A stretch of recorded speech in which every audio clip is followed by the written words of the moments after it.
আমার কাছে মনে হয় শীতের সময় মানে হাঁসের মাংস একটু বেশি স্পেশাল। সারা বছর তো বিভিন্ন মাংস খাওয়া হয়ে থাকে। কিন্তু এই হাঁসের মাংসটা একমাত্র শীতেই বেশি ভালো লাগে খেতে। হ্যালো! সবাই কেমন আছেন? আশা করি সকলে অনেক বেশি ভালো আছেন। আমার নাজনীনস কিচেন পেজ থেকে সকলকে জানাই স্বাগতম। আজকে আমি একদম ঘরোয়া উপকরণে কিভাবে হাঁসের মাংস স্পেশালভাবে রান্না করবেন আর খেতে হবে অসাধারণ সেই ভিডিওটা আপনাদের সঙ্গে শেয়ার করব। আজকে হাঁসের মাংসটা একটু বেশি স্পেশাল কারণ গ্রামের বাসা থেকে আমার আম্মু রাজহাঁস পাঠিয়ে দিয়েছিল। এই হাঁসটাকে খুব ভালোভাবে পরিষ্কার করে প্রায় 2.5 কেজিরও বেশি মাংস হয়েছিল। সেই 2.5 কেজি মাংসটাকে আমি পুরোটাই রান্না করব আজকে। প্রথমেই আমি একটা বড় সাইজের ননস্টিক প্যান নিয়েছি, তারপর এখানে হাঁসের পুরো 2.5 কেজি মাংসটা নিয়ে নিয়েছি। আজকে হাঁসের মাংসটা স্পেশালভাবে রান্না করব, এই জন্য পেঁয়াজ কুচি দিয়েছি ও পেঁয়াজ মোটা করে কেটে দিয়েছি ও এখানে রসুন গোটা দিয়েছি, কিছু অংশ রসুন থেতো করে দিয়েছি। আমি রসুনটা এখানে দুইভাবে অ্যাড করে দিয়েছি, গোটা ও থেতো করে, তাহলে খেতে বেশি ভালো লাগবে। তারপরে এখানে রান্নার হলুদ ও লবণ দিয়েছি, আমি শুকনো মরিচ পরিমাণ মতো দিয়েছি। এখানে আমি শুকনো মরিচও দিব, কাঁচা মরিচ বেটেও দিব, তাহলে খেতে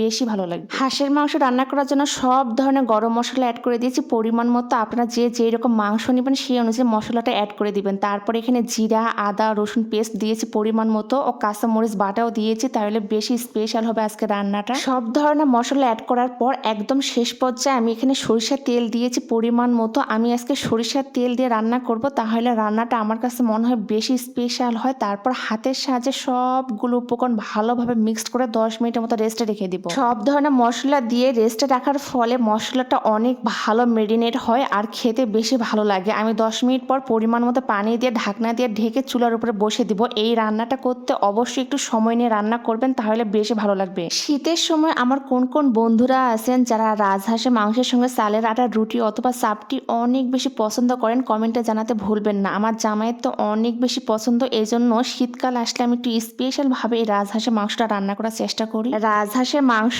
অনেকেই পছন্দ করে না, তারা যদি এইভাবে মেরিনেট করে সব ধরনের মশলা দিয়ে রান্না করেন, আমার কাছে মনে হয় যারা পছন্দ করে না তারা একবার হলেও ট্রাই করে দেখবেন, আপনারা পছন্দ করতে বাধ্য হবেন। আর যারা পছন্দ করেন তারা তো অবশ্যই বানিয়ে দেখবেন, যে কেউ প্রশংসা করবে আপনার। আমি মাঝে মাঝে চুলার উপরে থাকা ঢাকনাটা উঠিয়ে নিয়ে স্প্যাচুলার সাহায্যে আমি সবগুলো মাংস উপর নিচ করে দিব, যাতে ভালোভাবে একটু সেদ্ধ হয়। যেহেতু আমি সামান্য পানি দিয়েছি ও চুলার তাপটা একটু কমে দিব, তাহলে মাংসটা খুব ভালোভাবে সেদ্ধ হবে। মাংসের মধ্যে থাকা পানিটা শুকিয়ে গেলে আমি এখানে মাংস কষার জন্য পরিমাণ মতো পানি দিব। মাংসটাকে খুব ভালোভাবে সময় নিয়ে কষায় নিব। যত বেশি কষাবো মাংস রান্নাটা তত বেশি স্পেশাল হবে। এভাবে যখন আমি বাসায় রাজহাঁসের মাংসটা রান্না করি, সকলে এত বেশি প্রশংসা করে আর মজা করে খেয়ে নেয় যে দেখে আমার অনেক বেশি শান্তি লাগে। তো এই তো আমার মাংসটা কষানো হয়ে গিয়েছে, ঝোলের জন্য পরিমাণ মতো পানি দিয়েছি। পানিটা শুকিয়ে গেলে আমার রান্নাটা একদমই কমপ্লিট হয়ে যাবে। মাংস রান্নার একদম শেষ পর্যায়ে আমি এখানে জিরা ভেজে উপরের দিকে ছিটিয়ে দিব, তাহলে মাংসটা খেতে আরও বেশি মজার লাগবে। ভিডিওটা ভালো লাগলে অবশ্যই বেশি বেশি করে শেয়ার করে পেজের পাশেই থাকবেন।